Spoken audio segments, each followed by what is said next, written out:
આજના વિડિયાની અંદર આપણે તપ, ત્યાગ અને વૈરાગની ભૂમિ ઉજ્જૈન નગરીની અંદર આવેલા ભર્તુહરિના આ સુંદર મજાના આશ્રમની અંદર ભર્તુહરિએ જ્યાં તપ કર્યું છે એ સ્થળને નિહાળશું.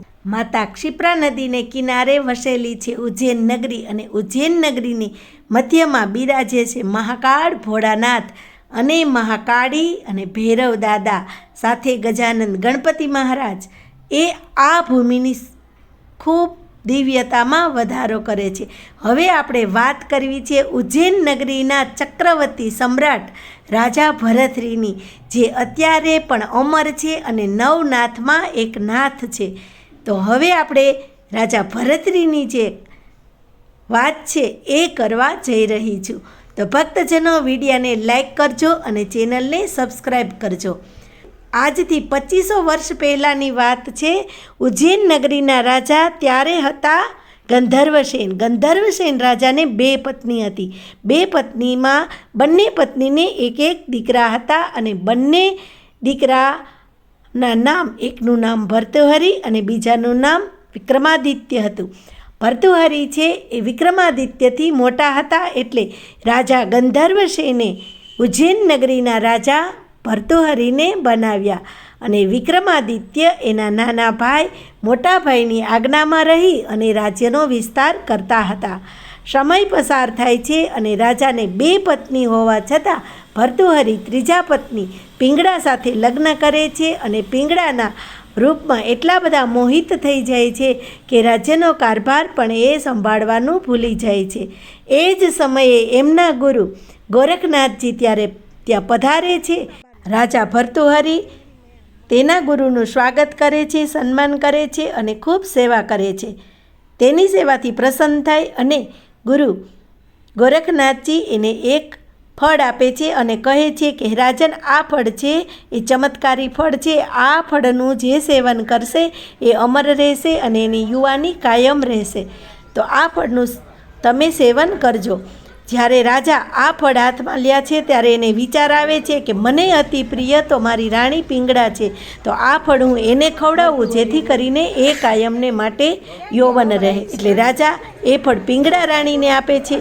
પિંગળા રાણી આ ફળની જે ચમત્કારી શક્તિ છે એના વિશે જાણે છે ત્યારે રાણી પિંગળાને થાય છે કે મારું પ્રિય પાત્ર તો અમારી અશ્વશાળાનો અશ્વપાલ છે, તો આ ફળ છે હું એને આપીશ જેથી કરીને એનું યૌવન કાયમને માટે રહે. એવું વિચારી અને રાણી પિંગળા એ ફળ અશ્વપાલને આપે છે. મંદિરની અંદર પ્રવેશતાની સાથે જ આ શ્રીનાથજીનો ધૂણો આવે છે. આ ધૂણો છે એની રાખને જ્યારે પણ તમે સ્પર્શ કરો ત્યારે આ ધૂણાની રાખ ગરમ જ હોય છે. એટલે શરૂઆતમાં આપણે આ ધૂણાના દર્શન કરવાના છે. આ છે એ ધૂણો અને એના હું તમને અત્યારે દર્શન કરાવું છું. તો અહીં નાથ સંપ્રદાયના સર્વે સંતોને નમન કરી અને આગળ આપણે ચાલીએ. તો હું તમને વચ્ચે વચ્ચે આ જે ગુફા છે એના દર્શન પણ કરાવતી રહીશ અને જે ભર્તુહરિની કહાની છે એ પણ હું તમને સંભળાવતી રહીશ. અશ્વપાલ છે એના હાથમાં જેવું આ ફળ આવે છે અને એની ચમત્કારી શક્તિ વિશે એ જાણે છે ત્યારે એને વિચાર આવે છે કે મારું પ્રિય પાત્ર જે ગણિકા છે એને હું આ અમરફળ ખવડાવું જેથી કરીને એ કાયમ યૌવન રહે. એટલે એ અશ્વપાલ છે એ ફળ ગણિકાના હાથમાં આપે છે. ધૂણાની બાજુમાંથી પસાર થઈએ એટલે એક ગેટ આવે, ત્યાંથી થોડા પગથિયા ચડીએ એટલે સામે જ આ ચમત્કારી ગુફા દેખાય છે. વાંકા વળી અને ગુફામાં પ્રવેશીએ એટલે સામે જ મહાકાળી માતાજીનું સુંદર મંદિર છે. માતાજી આ ગુફાની અંદર બિરાજે છે. એટલે હવે હું તમને આ ગુફાના જે ઝીણા ઝીણા રસ્તા છે એ બધા તમને બતાવીશ, તો ખાસ તો તમે ધ્યાનથી જોજો. ખૂબ જ નીચી આ ગુફા છે અને આ ગુફાની અંદર ભર્તુહરિએ 12 વર્ષ તપ કરેલું. જેવું પડે ગણિકાના હાથમાં આવે છે ત્યારે ગણિકા વિચાર કરે છે કે હું તો આવા નરક જેવી ખાઈમાં પડેલી છું, તો મારે અમર રહીને શું કરવું? એના કરતાં આ જે ફળ છે એ ફળ હું મારા નગરીના રાજા જે ભર્તુહરિ છે એને આપું. એ પ્રજાવત્સલ છે અને ખૂબ ધર્મપ્રેમી છે અને ખૂબ જ સારી રીતે રાજ્ય ચલાવે છે, તો આવા રાજા કાયમ અમર રહે તો બધાનું હિત થાય એવું વિચારી અને જે ગણિકા છે એ ફળ રાજાને આપે છે. જેવું જ ફળ રાજાના હાથમાં આવે છે એટલે રાજા એ ફળને ઓળખી જાય છે અને એને તરત વિચાર આવે છે કે મારું આપેલું આ ફળ મેં તો પિંગળા રાણીને આપેલું તો આ વેશ્યા પાસે કઈ રીતે પહોંચ્યું. જ્યારે એ પૂરી હકીકત જાણે છે ત્યારે રાજાને ખૂબ વૈરાગ લાગે છે, આઘાત લાગે છે અને આઘાતના પ્રભાવે એને વૈરાગ લાગે છે કે આ સૃષ્ટિની અંદર કોઈ પણ મનુષ્ય કોઈનું નથી. સાચો સગો તો માણસનો પોતાનો ભગવાન જ છે.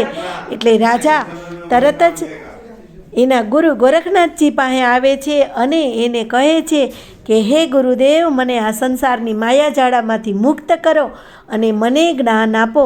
ત્યારે ગુરુ ગોરખનાથ મચ્છન્દરનાથના સમાધિ સ્થાને આવી એને જાગૃત કરે છે અને કહે છે કે હે ગુરુદેવ, રાજા તમારે ચરણે આવ્યા છે તો તમે એનો સ્વીકાર કરો. ત્યારે ગુરુ મચ્છન્દરનાથજી રાજાને કહે છે કે હે રાજા, ખરેખર જો તમને વૈરાગ લાગે તો તમારા પત્ની પાસેથી માતા કહીને ભિક્ષા લઈ આવો, ત્યારે હું તમને સ્વીકારીશ. અને રાજા પિંગળાને માતા કહી અને એની પાસેથી ભિક્ષા લઈ આવે છે. ત્યાર પછી ગુરુ ગોરખનાથજી અને મચ્છન્દરનાથજી ભર્તૃહરિને તેના શિષ્ય તરીકે સ્વીકારે છે અને 12 વર્ષ સુધી અહીં ભરતરી તપ કરે છે અને ભગવાન ભોળાનાથ અને નારાયણને પ્રસન્ન કરે.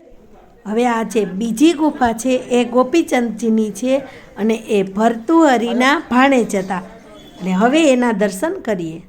રાજા ગોપીચંદ છે એને એના માતાના વચને કરી અને વૈરાગ થયો હતો અને ત્યાર પછી એ ગુરુ પાસે જઈ અને દીક્ષા ગ્રહણ કરી અને 9 નાથમાંના એક નાથ થઈ અને એણે પોતાના જીવનને અમર કરેલું. એવા હતા રાજા ભરતરીના ભાણેજ ગોપીનાથ. તો આ એની ગુફાના અત્યારે દર્શન તમને કરાવું છું. ગુફાની બહાર નીકળીએ એટલે સામે મોટું મેદાન છે, સંતોના રહેવાના નિવાસ સ્થાન છે, આશ્રમ છે ખૂબ મોટો અને એની સામે નવનાથનું મંદિર છે. એટલે ખૂબ જ સુંદર આ વિશાળ જગ્યા છે અને ખરેખર જ્યારે પણ તમે ઉજ્જૈન આવો ત્યારે આ તીર્થક્ષેત્રના દર્શન કરવા આવવાનું ચૂકતા નહીં. ખૂબ જ પ્રભાવશાળી આ જગ્યા છે અને નવનાથના અહીંયા બેસણા છે. એ તો હવે હું તમને મંદિરની અંદર જે નવનાથના પ્રતિમાઓ મૂર્તિઓ છે એ નવનાથ બિરાજે છે એના હવે હું તમને દર્શન કરાવું છું.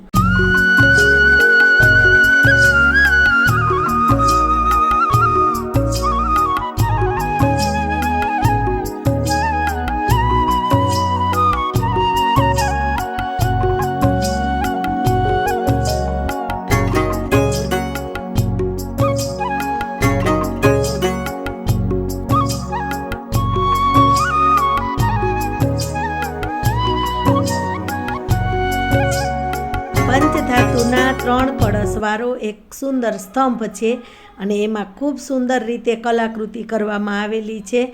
તો એ ગેટ છે એમાંથી પસાર થઈ અને આપણે બહાર નીકળવાનું હોય અને અહીંયા ખૂબ સુંદર સેવાકીય પ્રવૃત્તિ ચાલે છે જે આપણે ખૂબ જ એમ કે આનંદ આવે એવી છે.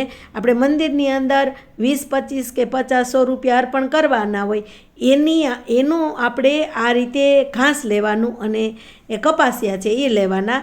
એમાંથી એ જે વસ્તુ જેટલી આવે ને એટલી આપણે અહીંયા જે ગૌશાળા છે ને એની ગાયોને આપણા હાથે જ ખવડાવવાનું. એટલે આ પ્રવૃત્તિ અમને ખૂબ જ ગમી અને અમારા હાથે અમે ગાયોને ઘાસ ખવડાવીને આનંદ થયો. તો ચાલો ફરી મળશું એક નવા વિડીયા સાથે.